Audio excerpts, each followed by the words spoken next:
Oh, Andoni Iraola, Liverpool's new head coach, taking his first tour of the training facilities and Anfield after the Spaniard signed a 2-year contract to take helm at the club for the upcoming seasons. Now, there's been an article today in The Athletic touching on the inside story of how he came to Liverpool. Did you get a chance to cast your eyes over that? What stood out to you, Stevie?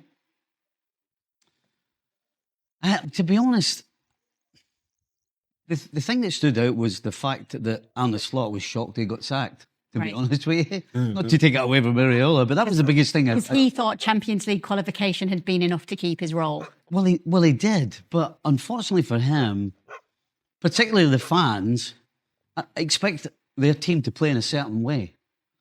And in terms of who was available right now, if they wanted to move Slot, Iraola is the perfect guy. So you're shocked that Slot was shocked? Aye. We've sat and watched Liverpool all season and see it start bad and get worse and worse and incredibly even worse by the end of the season. And so when you're doing that as a club, the feeling at the club, everybody's down. There's a horrible atmosphere at any club that is not getting close to where they should be. And so he must have felt it, smelt it, walking down the corridors where people don't want to look you in the eye. Because that's what happens when you're expected to win and you are miles off it. Never mind the way you're playing. You're just playing rotten and losing. So that surprised me. But as I said, because Iraola was available, it seemed like a no-brainer. Because if Iraola can do what he did with the quality of players that he has at Bournemouth, why would anybody think he can't do that with the quality of player he's got at Liverpool? So, yeah, I honestly think this is a great move. But as I said, I'm shocked that Slot's shocked. I'll be honest, I'm with you. I think it's a great move. It's a no-brainer. All the adjectives you're going to use around that. Last week, I think it was, I floated a conspiracy theory of my own that this was done a long time ago. And everybody somehow kind of kept it quiet, despite the links of Iraola with other clubs, including Leverkusen. The amazing thing to me is how quickly this all happened. That, let's say, and while I'm in total agreement with Stevie, that Iraola is a really good fit for Liverpool, certainly on the face of it. If Iraola had signed with Leverkusen, who's the option? You make this decision to sack Arne Slot, and had Iraola not been available, Xabi Alonso is already signed for Chelsea. Who's the option? And for me, that is the thing that a club of Liverpool's size have kind of let things dwindle as long as they did, and it almost caught them out. Again, in my opinion, as we sit right now, they got the right man, but I just didn't see that from Liverpool. Because as opposed, go on, go ahead. I find it hard to believe that Hughes, the connection that Hughes has with Iraola from the Bournemouth days. In the Bournemouth role. From the Bournemouth days, there is no question that he would not have mentioned his name. You know, because probably halfway through the season, they'll be looking at what's happened so far, and that question will come up. Well, you know, obviously we expect Slot to turn things around, but if he doesn't, then what do we do? There's no way Hughes hasn't thrown his name in. Earlier than that. I think the fact that it's taken so long for us to find out is because FSG didn't really want to get rid of Slot. And I don't think, had Iraola not been available, I think Slot would probably still be in the job. That was going to be my question. You actually think that would be the case? Absolutely. Because there's not, if they don't like Alonso, which we believe is the case, there isn't anybody else, really. And so you then are forced to give Slot an opportunity.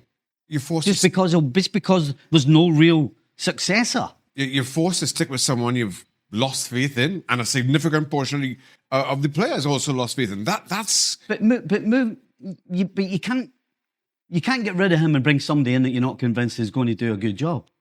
That makes no sense. That makes less sense. And that's what I'm saying. You've lost faith with Slot. The players, certainly a huge section of them, have seen to have lost faith with Slot.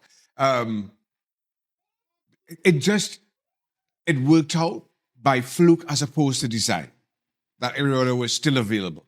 that he disappeared on holiday when Milan were trying to seal the deal for That him. Chelsea didn't think he was a good fit. That Chelsea, exactly. And maybe they had their sights set on Well, the same Chelsea have had 1,000 managers since this lot took over. Maybe Chelsea would have preferred Xabi Alonso, but maybe they thought he's going to Liverpool, so we have a plan B type of thing, right? Not talking what Chelsea would do, and that's up to them. The thing for me is, it feels like it worked out by fluke as opposed to design. And a club of Liverpool's size, stature, history do not do things by fluke. Go and talk to Chelsea and Crystal Palace so that it looks legit, and then we'll put you in the role anyway. No, you buy into my conspiracy theory, Kay. I'm sensing two of you are buying my conspiracy theory. You need to be on that show that Florentino Perez went on, Unexplained Mysteries. That's right. That's where you should be heading next. Football X-Files. So we're going to take a look at the departures that we know have gone from Liverpool. Obviously, Mohamed Salah, Andy Robertson and Ibrahima Konate, his contract expiring. He's moving on a free. And so where are your biggest areas of concern that Iraola needs to address, considering how he plays the game as well, Stevie? Oh, my God.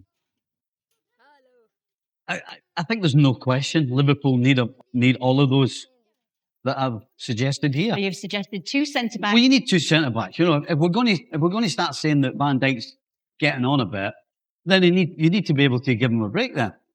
Because we know at his best he's fantastic, but you've got to give him a break. So you need 2 centre-backs. And you need a right-back. I mean, Arne Slot went through the season, probably 50% at least, of playing a midfielder at full-back. Now, you cannot challenge for the Premier League or the Champions League or anything doing that. You just can't. And there's no question, the middle of the park has to be beefed up, and there has to be somebody in there who's going to organise everybody. Liverpool all season in the middle of the park, teams were flying through the middle of them, and I never once remember seeing anybody getting angry. I don't remember anybody pointing a finger at anybody else in the team to tell me they close the ball or be in the right position. They all just seem to let it happen. So somebody dominant in the middle of the park who's going to make sure everybody gets their jobs done and has a bit of steel and stops teams getting at them.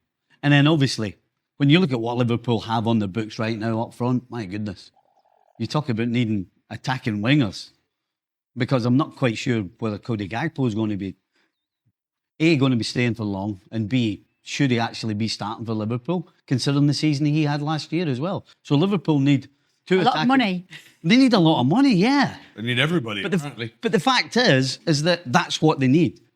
If we're talking about Liverpool challenging for the Premier League and the Champions League, because that's what Liverpool has to be doing, then they need all of that. So they better find the money for somewhere. Do you have it? You. No, he does not. Yes, that is an article over in The Athletic, and no doubt we will continue to talk about Liverpool's needs throughout the course of the season on ESPN FC. Our football reporters did just that on their podcast, which you can catch on YouTube right now.